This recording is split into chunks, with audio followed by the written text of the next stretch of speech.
M. Maas, la seule chose dont le mal a besoin pour réussir, c'est pour les hommes de bonne volonté de ne rien faire.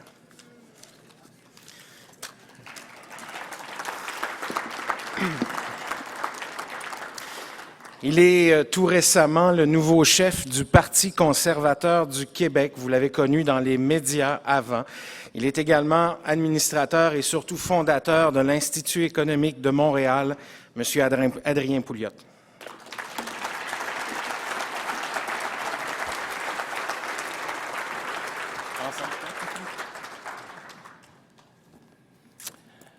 Bonjour tout le monde, ça me fait vraiment plaisir d'être avec vous aujourd'hui.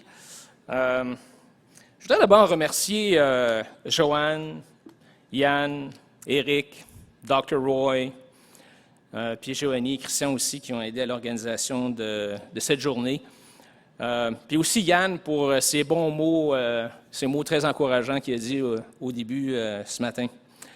Pour moi, la RLQ, c'est vraiment un outil important dans notre arsenal pour ceux qui veulent développer les idées de droite au Québec.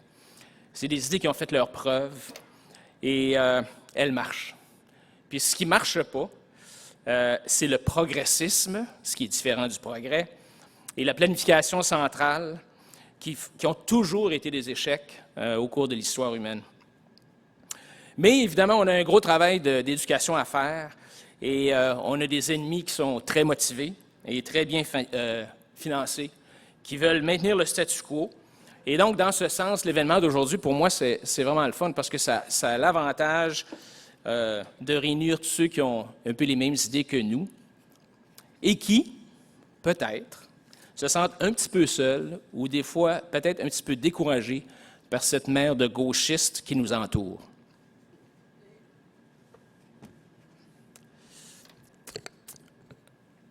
Moi, je suis un homme cartésien, alors donc je vais répondre à la question que Joanne m'a demandé de répondre. Quel est le rôle de l'État? La question est au présent. Quel est le rôle de l'État? Donc, je vais vous dire quel est le rôle de l'État aujourd'hui.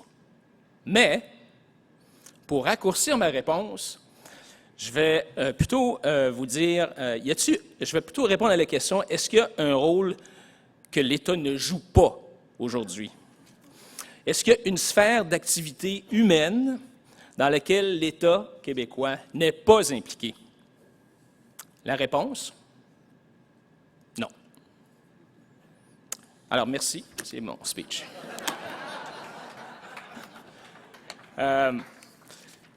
J'exagère à peine. Quand on sait qu'il y a 3,7 millions de formalités administratives qui sont remplies par les entreprises, seulement les entreprises, pas les particuliers. Et ça, c'est des formalités administratives qui sont requises par le gouvernement provincial, pas par le gouvernement fédéral. Et quand on sait que ça coûte 1,5 milliard de dollars, ça c'est 1 500 millions, ça vous donne une petite idée de l'implication de l'État dans nos vies. L'État est omniprésent. On a l'impression d'être libre des fois, mais en fait, nous ne le sommes pas. Et comme disait Alexis de Tocqueville, et je vais le citer au long parce que c'est une citation extraordinaire, après avoir pris ainsi tour à tour dans ses mains puissantes chaque individu et l'avoir pétri à sa guise, le souverain étend ses bras sur la société tout entière. Il en couvre la surface d'un réseau de petites règles compliquées, minutieuses et uniformes, à travers lesquelles les esprits les plus originaux et les âmes les plus vigoureuses ne sauraient faire jour pour dépasser la foule. Il ne brise pas les volontés, mais il les amollit, les plie et les dirige. Il force rarement d'agir, mais il s'oppose sans cesse à ce qu'on agisse. Il ne détruit point, mais il empêche de naître. Il ne tyrannise point. Il gêne, il comprime, il énerve, il éteint, il hébète, et il réduit enfin chaque nation à n'être plus qu'un troupeau d'animaux timides et industrieux dont le gouvernement est le berger. Fin de la citation.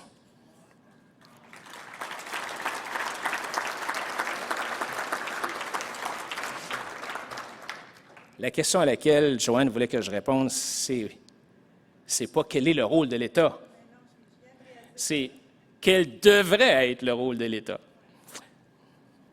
Tout dépend de notre conception de l'homme et de l'humanité. Moi, je ne vous ferai pas un discours politique, je n'ai pas de diplôme en philosophie, j'ai fait des mathématiques, mais je vous dirais que, en tout cas pour moi, j'aime bien la conception de l'homme qu'on retrouve dans la Constitution américaine et dans les documents qui ont inspiré la Constitution américaine. C'est dans la Déclaration des droits de l'État de la Virginie, en 1776, qui avait été écrite par George Mason.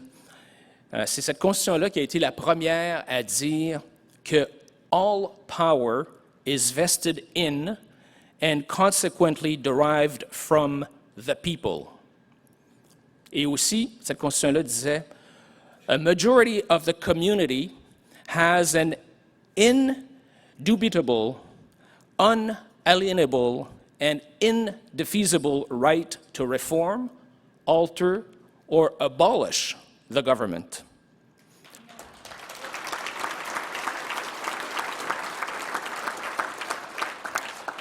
Dix ans plus tard, la fameuse Déclaration d'indépendance américaine affirmait que all men are, by nature, equally free and independent, and have certain inherent rights of which they cannot divest, namely the enjoyment of life and liberty, with the means of acquiring and possessing property, and pursuing and obtaining happiness and safety. Et finalement, la fameuse introduction de la Constitution américaine. We, the people of the United States, in order to form a more perfect union, establish justice, ensure domestic tranquility, provide for the common defense, promote the general welfare, and secure the blessings of liberty to ourselves and our posterity, do ordain and establish this Constitution for the United States of America. Notez bien ces mots. We, the people, do ordain and establish the Constitution. Donc, ce sont les citoyens qui délèguent dans une Constitution certains pouvoirs à l'État, certains pouvoirs au gouvernement. Ces citoyens ne reçoivent pas leurs pouvoirs et leurs droits du souverain. Ce sont les citoyens souverains qui donnent des pouvoirs à l'État. Et dans les 10 premiers amendements de la Constitution, dans le fameux Bill of Rights, on a même, pour être bien certain que le gouvernement avait compris, on est même venu restreindre les pouvoirs du gouvernement pour protéger la liberté et les droits de propriété des citoyens. Et le 10e amendement a dit que les pouvoirs qui n'étaient pas délégués au gouvernement dans la Constitution étaient réservés to the people. Ce qui est bien le contraire de ce qui se passe au Canada, dans notre Constitution canadienne, qui dit que si jamais il y a un pouvoir qui n'est pas délégué au gouvernement provincial ou au gouvernement fédéral spécifiquement, alors à ce moment-là, le pouvoir y appartient au gouvernement fédéral. Pas un mot des people. Dans cette conception américaine du rôle de l'État, les citoyens s'assemblent pour vivre ensemble en société.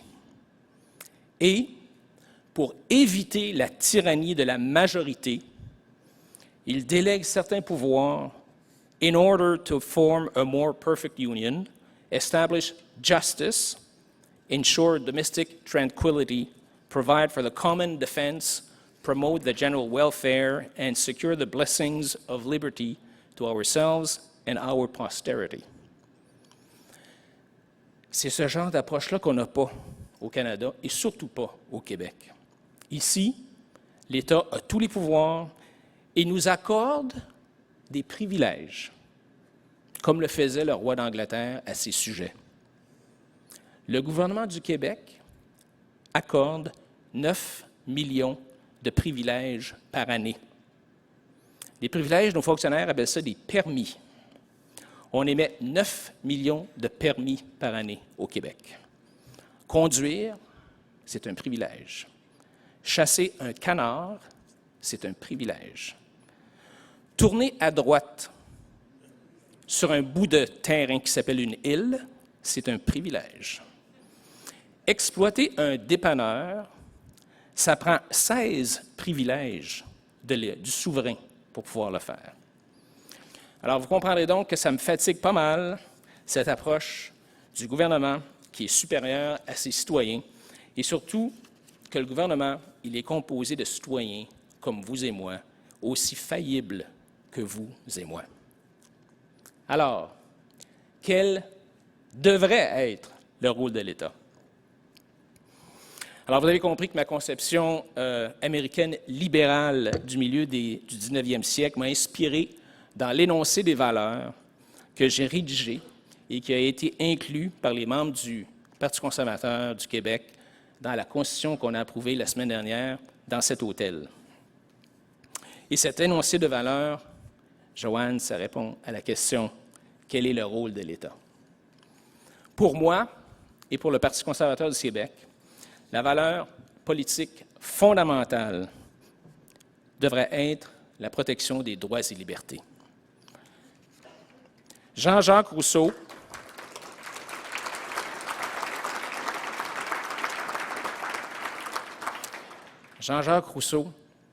a écrit dans sa 8e lettre de la montagne, ça c'est pas nouveau, là, c'est en 1764, que la liberté, ce n'est pas tant la possibilité de pouvoir exprimer sa volonté que de ne pas se voir imposer celle d'autrui.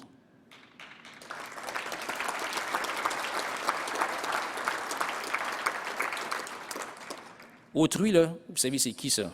C'est les politiciens, c'est les fonctionnaires. C'est eux, les autrui, dans cette phrase-là. Puis quand je parle de droits, je ne parle pas des droits de la gauche inventés par les groupes de pression. Ce sont les vrais droits fondamentaux dont je parle qui ne vous coûtent rien. Le droit à la vie, le droit à la liberté de conscience, le droit de s'assembler et de s'exprimer. Ces droits-là peuvent être exercés sans que ça coûte quoi que ce soit à personne d'autre et sans que ça ne viole les droits des autres. Mais alors, qu'en est-il des fameux droits collectifs, par exemple ceux accordés aux syndicats? En fait, tout droit est un droit individuel. Le droit d'association, ce n'est pas un droit collectif, c'est un droit accordé aux individus de s'associer. Les collectivités ne peuvent pas posséder plus de droits que ceux des individus qui les composent.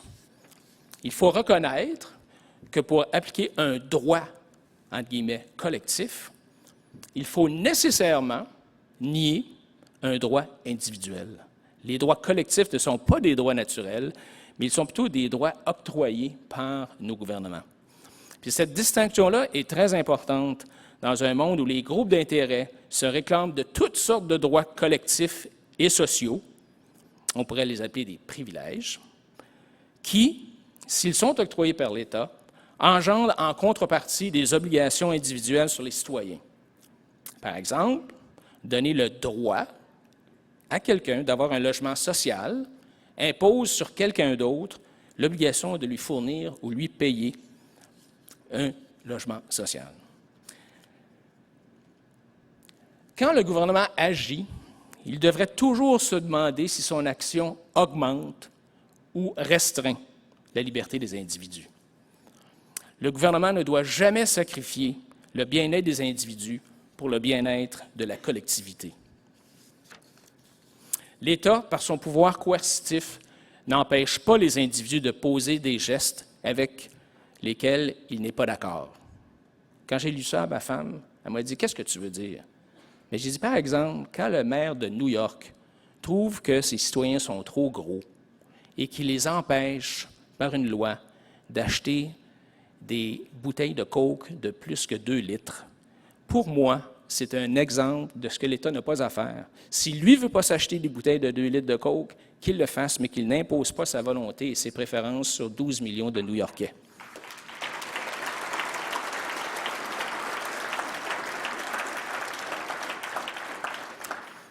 Deuxième valeur fondamentale du Parti conservateur du Québec, la liberté et les droits individuels ont comme corollaire la responsabilité et les obligations individuelles. Il revient aux citoyens de subvenir à ses propres besoins, à ceux de sa famille et à ceux des personnes qu'il a à sa charge. Des citoyens libres assument leurs obligations, la responsabilité de leurs choix et les conséquences de leurs actes, sans s'attendre à ce que l'État le fasse à leur place. Comme le disait George Bernard Shaw, "Liberty means responsibility. That is why most men dread it." Dread it, ça veut dire, c'est pour ça que la plupart des gens en ont peur de la liberté.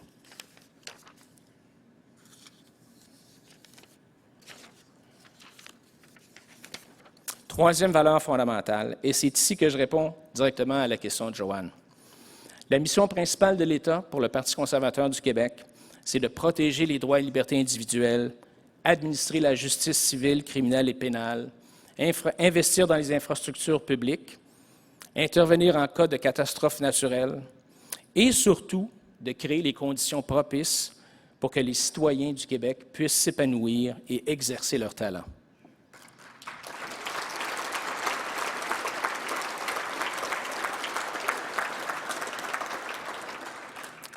Quatrième valeur fondamentale, et c'est ici que je me détache peut-être un peu, puis certains des purs et durs vont dire trop, mais c'est ici que je me détache un peu d'une conception strictement libertarienne, parce qu'en bon chrétien, j'accorde un rôle à l'État et à la charité privée de venir en aide aux citoyens les plus démunis qui sont incapables de subvenir à leurs besoins. Les plus démunis, incapables de subvenir à leurs besoins. L'aide gouvernementale doit être bien ciblée et axée vers le retour graduel à l'autonomie lorsque c'est possible. Par contre, je pense que les institutions de la société civile, telles la famille et les organisations caritatives, qu'elles soient religieuses ou séculières, communautaires ou coopératives, sont généralement mieux placées que l'État et ses règles bureaucratiques pour venir en aide aux membres de la société qui sont dans le besoin et les remettre dans le chemin de la dignité et de la contribution à la société.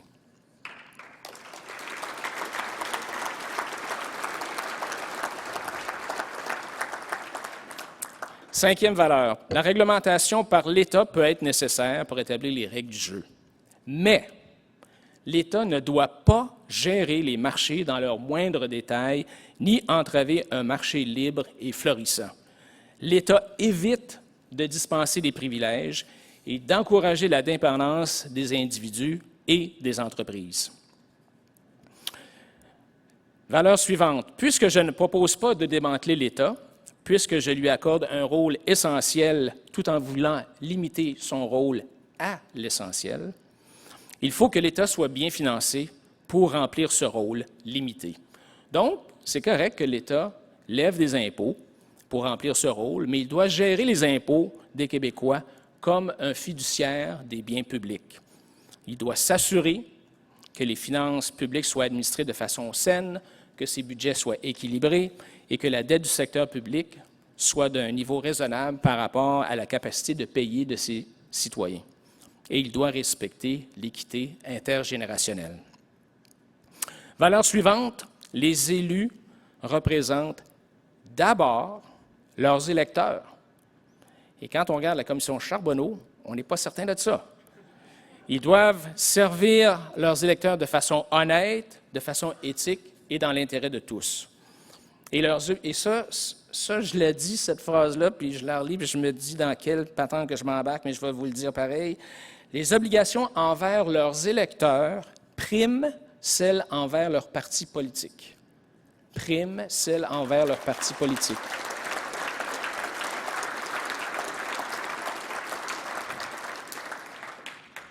Valeur suivante. Le principe de la primauté du droit fournit aux justiciables un rempart contre l'arbitraire de l'État et sert au maintien de l'ordre dans notre société. La primauté du droit prévoit notamment l'égalité de tous devant la loi. Pas l'égalité des résultats, pas l'égalité des chances, mais bien l'égalité devant la loi. Valeur suivante. Je crois aux vertus de la propriété privée. La propriété privée qui est un concept qui est protégé par la Constitution américaine, mais qui n'est pas du tout, paradoxalement, qui n'est pas du tout présent ni dans la Charte canadienne des droits, ni dans la Charte québécoise des droits.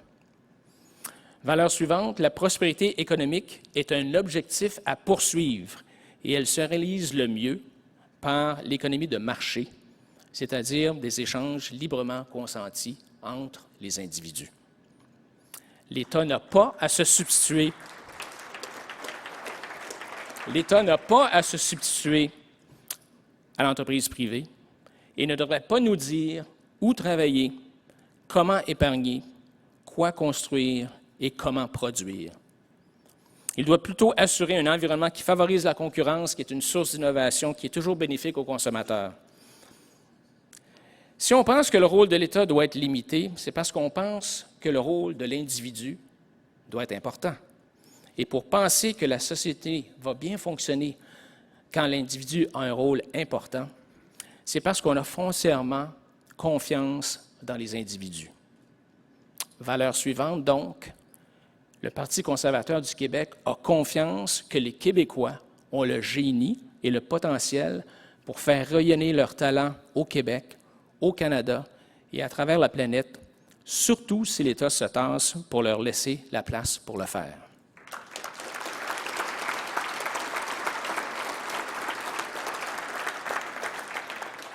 Alors ça, c'est des valeurs, et avant de passer à des programmes politiques, il faut toujours passer d'abord le filtre des valeurs pour s'assurer qu'on a une boussole idéologique qui va toujours dans la même direction et qui ne nous fait pas prendre toutes sortes de drôles de décisions ou toutes sortes de drôles de votes à l'Assemblée nationale. Donc, cette boussole-là idéologique, je pense qu'elle est maintenant bien ancrée au Parti conservateur. Et ça se peut, peut-être même que je l'espère, mais ça se peut que ces valeurs-là nous fassent perdre des votes, à mon parti. Ça se peut que certains électeurs gauchistes ne soient pas d'accord avec nos valeurs, mais nous allons les chérir et les défendre passionnément parce qu'elles représentent ce que nous savons, nous, dans notre âme et conscience. Nous savons ce qui est nécessaire pour remettre le Québec sur la bonne traque.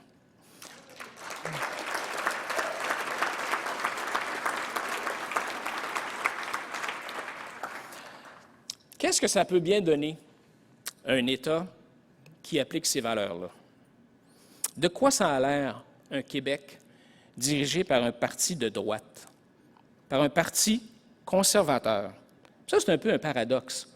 Un parti conservateur, c'est un parti qui est supposé être jamais, qui est supposé être conservateur, faire aucun changement, alors qu'en fait, aujourd'hui, les conservateurs, ce sont les révolutionnaires d'hier, et les révolutionnaires d'hier, ce sont les conservateurs d'aujourd'hui.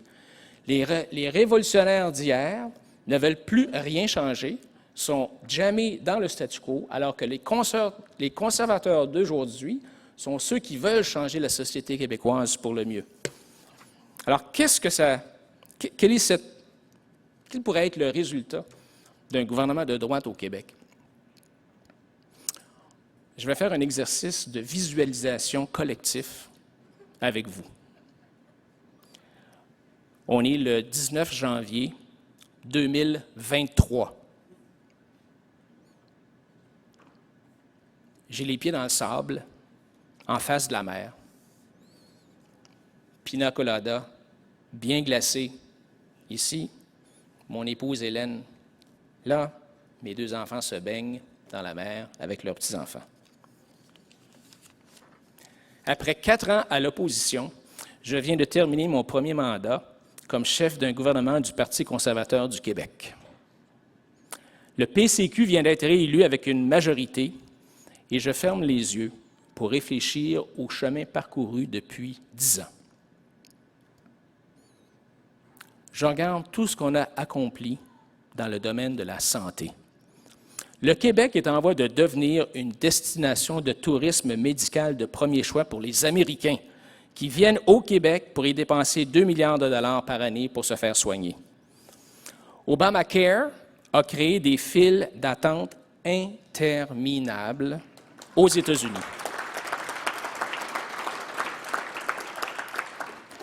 Comme ce qu'on avait au Québec en 2013, il y a 10 ans. Les coûts ont explosé. Il y a une pénurie de médecins de famille aux États-Unis et on a imposé une taxe santé de 7 000 $ à chaque citoyen américain. Au Québec, à Montréal seulement, 32 cliniques privées spécialisées se sont transformées en hôpitaux boutiques, financés initialement par la contribution santé que les contribuables avaient le droit de verser directement aux cliniques et maintenant financés par des investisseurs européens et américains et québécois. 3 hôpitaux sont cotés à la bourse et l'industrie de l'assurance santé privée est en explosion au Québec.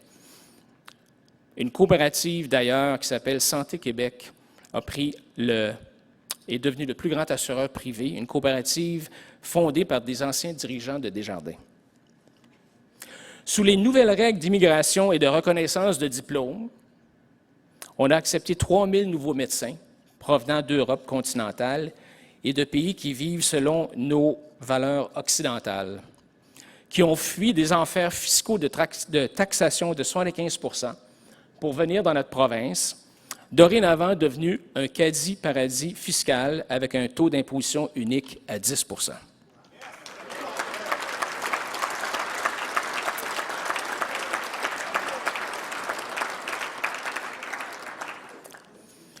Les hôpitaux publics sont payés par épisode de soins et les coûts ont baissé de 20 % et la productivité a augmenté de 40 %. La vente aux enchères des CHSLD à des opérateurs privés a permis au gouvernement de rembourser 750 millions sur la dette. Les CLSC ont maintenant été vendus aux anciens employés de ces CLSC. L'État continue de financer les soins et avec toutes les épargnes qui ont été réalisées par cette vente aux enchères, on est capable d'investir, ce n'est pas d'investissement, c'est une dépense, mais on est capable de mieux s'occuper de nos aînés. Dr. Roy, this one is for you. La déprogrammation de nos enfants a commencé. Les parents reçoivent depuis 2 ans une somme de 100 $ par semaine pour la garde de leurs enfants. Plusieurs mères gardent et élèvent leurs enfants à la maison jusqu'à ce qu'ils entrent au primaire.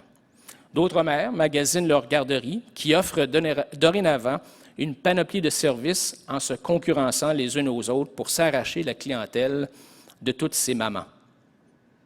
Les CPE ont été vendus aux éducatrices.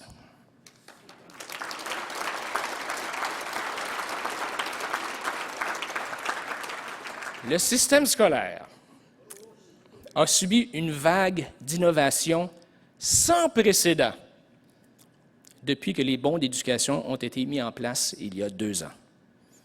Les parents magasinent leurs écoles selon leurs préférences et non celles imposées par des fonctionnaires des commissions scolaires.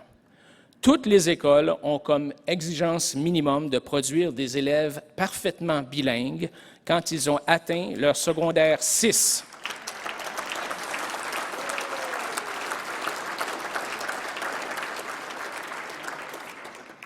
Secondaire 6 parce qu'il n'y a plus de cégep.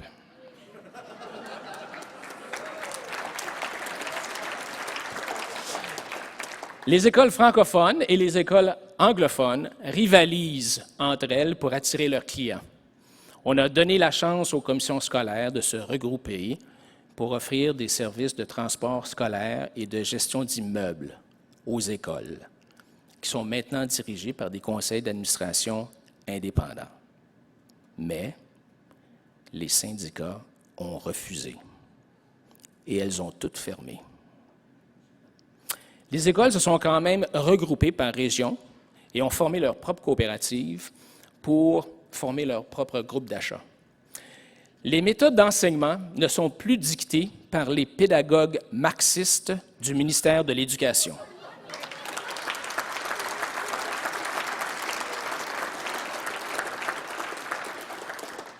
Ministère qui s'appelle d'ailleurs maintenant le ministère de l'Instruction publique. Question de se rappeler que ce sont les parents qui éduque les enfants et non l'État.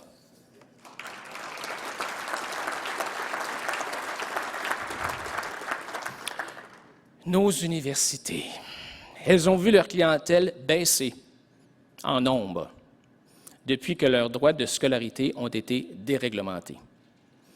Nos universités ont été forcées de s'adapter. Par exemple, l'Université de Montréal est maintenant un chef de file en enseignement universitaire en ligne. Seuls les droits de scolarité de l'Université du Québec sont encore réglementés. Ils sont égaux à 40 % des coûts des programmes. La demande est évidemment très forte et l'Université a instauré les examens d'entrée les plus exigeants du Québec. Elle n'accepte dorénavant que les étudiants ayant 90 % de moyenne dans ses facultés de sciences humaines.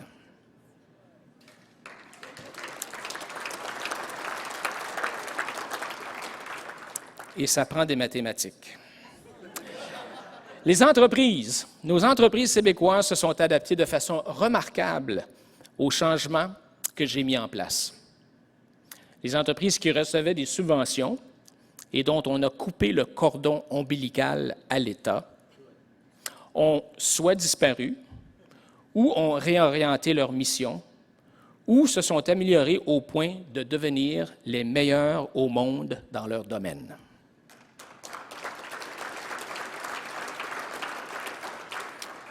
La baisse de 50 % des impôts sur les entreprises a eu l'effet d'un électrochoc.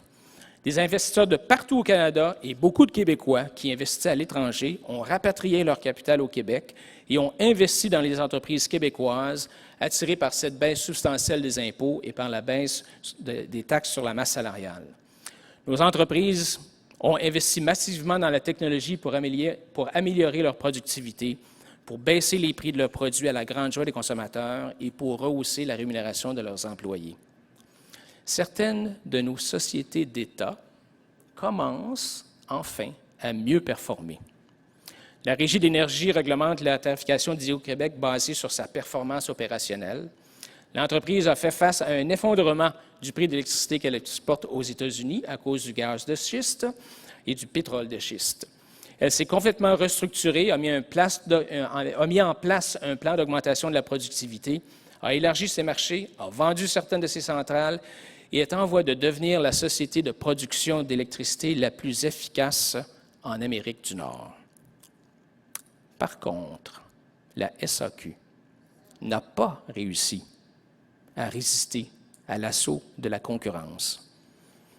Et j'ai commencé à vendre, pour la valeur de l'inventaire, les succursales restantes aux employés regroupés dans des coopératives de travailleurs qui ont d'ailleurs voté contre la syndicalisation de leur entreprise lors d'un vote au scrutin secret, supervisé par le ministère du Travail.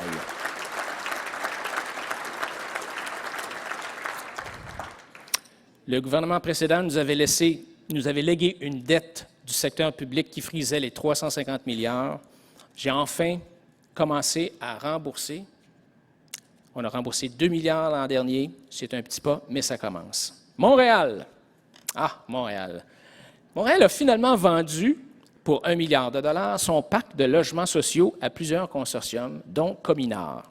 Elle a remboursé un quart de sa dette et on a fini par finir le réseau de transport routier et de train à Montréal, ce qui a permis d'augmenter la productivité de tout ce qui roule en auto et en camion, et ça a propulsé Montréal comme une des villes ayant les meilleures infrastructures de logistique, de transport routier, ferroviaire et aéroportuaire au Québec, au Canada.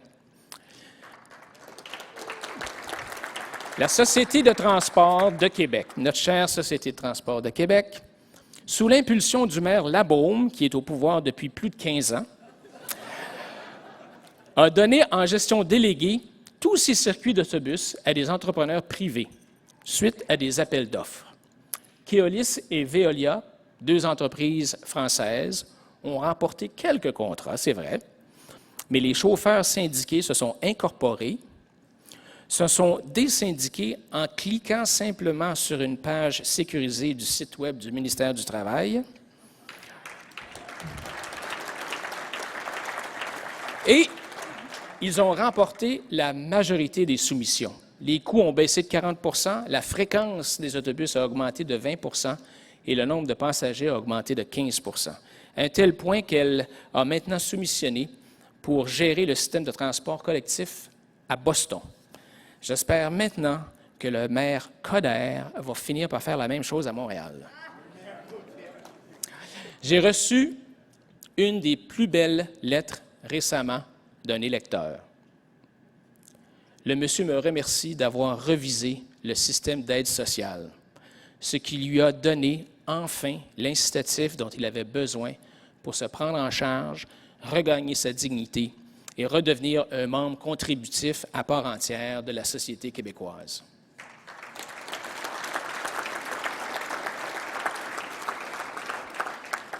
Avec le prix du pétrole à 20 $ le baril et les baisses d'impôts au Québec, les sièges sociaux reviennent à Montréal.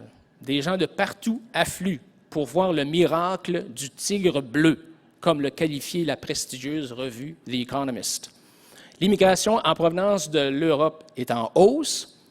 Ces immigrants que nous choisissons avec soin sont attirés non seulement par nos impôts plus bas, mais aussi par un nouveau climat politique et linguistique qui est redevenu stable.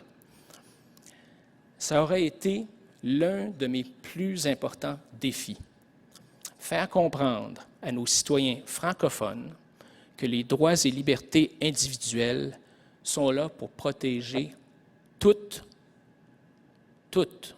les minorités contre la tyrannie de la majorité.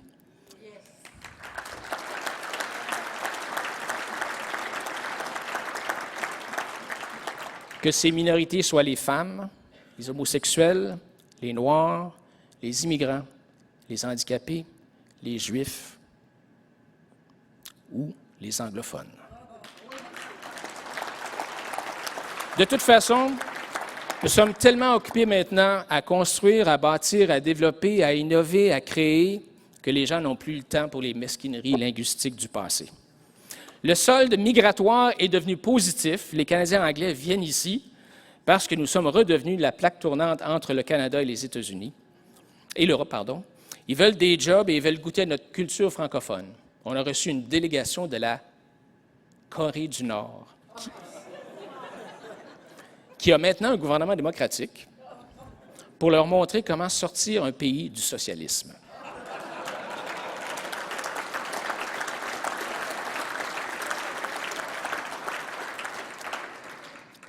Mais ce qui me plaît le plus,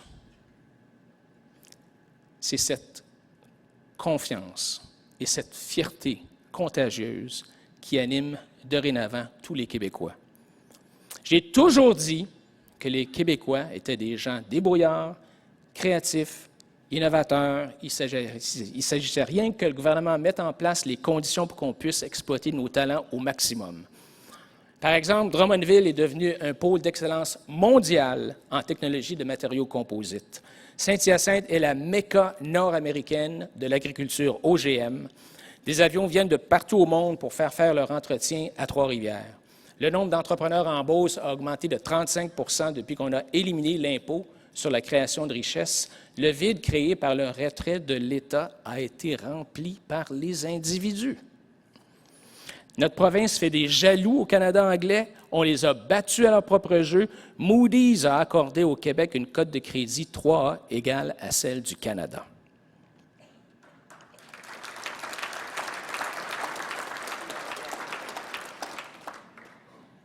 Ça n'a pas été facile.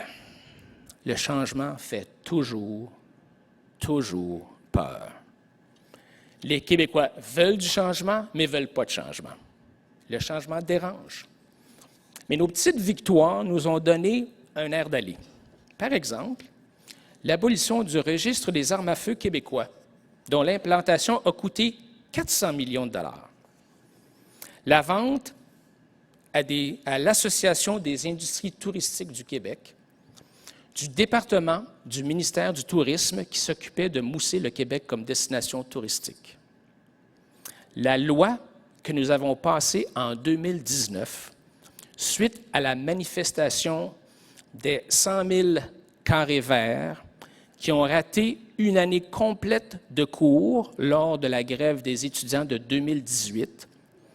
Cette grève avait duré 12 mois parce que le PQ avait passé une loi donnant aux associations étudiantes le droit de bloquer l'accès aux salles de cours. Donc, cette loi a été abolie. La loi pour redonner le contrôle des syndicats aux syndiqués. Tous ces gestes ont été des moments forts qui ont donné le ton à notre gouvernement dès les débuts de notre premier mandat. J'ouvre les yeux. La mer est bleue. Le sable est encore chaud. Les petits-enfants sont rentrés. Le soleil se couche. La glace dans mon pina colada est fondue. Hélène est toujours à mes côtés, comme elle l'a été toujours depuis 38 ans. Bon, je dois retourner à Québec dans 3 jours pour la reprise des travaux parlementaires. La CAQ a implosé quand le chef Stéphane Le Bouillonnec a proposé de forcer la Caisse de dépôt à acheter toutes les compagnies d'exploration minière du Québec avec l'argent de notre bas de laine. Heureusement, même le PQ a reculé là-dessus. Les libéraux n'ont pas survécu au scandale du financement des partis politiques de la vieille commission Charbonneau il y a 9 ans. Le PQ a fusionné avec Québec solidaire, sous le nom PQ solidaire. Les gens d'en face, l'opposition, est maintenant formée de la coalition PQ solidaire et Option nationale, avec à sa tête Manon Massé et Jean-Martin Hossan. Et cette opposition propose nostalgiquement de reculer 10 ans en arrière. Mais, en fait, ils sont obligés d'avouer que nos réformes ont sorti des dizaines de milliers de Québécois de la pauvreté. En fait, le nombre de bénéficiaires de l'aide sociale a baissé de 45 000. Et nos réformes ont créé plus de justice sociale qu'on n'en a jamais eu en 40 ans de gouvernement libéralo-péquiste.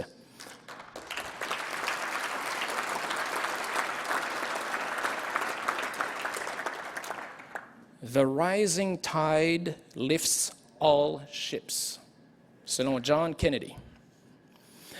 Manon Massé est forcé d'admettre du bout des lèvres que la classe moyenne est en pleine expansion, que la réforme de notre filet social, une réforme que j'ai calquée sur les réformes de la Scandinavie des années 1990, il y a tellement longtemps, que cette réforme, donc, a fonctionné à merveille et n'a laissé personne en arrière.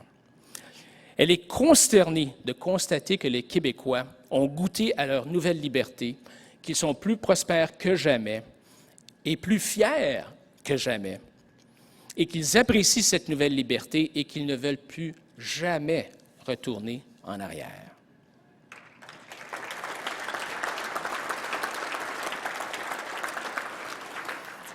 Voilà, mes amis, ce qu'un Québec dirigé par un gouvernement de droite pourrait avoir l'air en 2023. Parce qu'il faut le dire, un gouvernement de droite au Québec, ça veut tout simplement dire liberté, choix, individu, responsabilité, opportunité, enrichissement de tous ceux qui veulent travailler, investir et épargner, confiance dans les Québécois, confiance au Canada, du privé en santé au secours du public, des parents qui redeviennent les clients dans les écoles, alors que la gauche, ça veut dire dépendance, étatisme, enrégimentation, formulaire, prohibition, contrôle, permis, autorisation, corporatisme, file d'attente à l'urgence, syndicalisme obligatoire, pédagogie socialiste dans les CPE, immobilisme, taxes et impôts.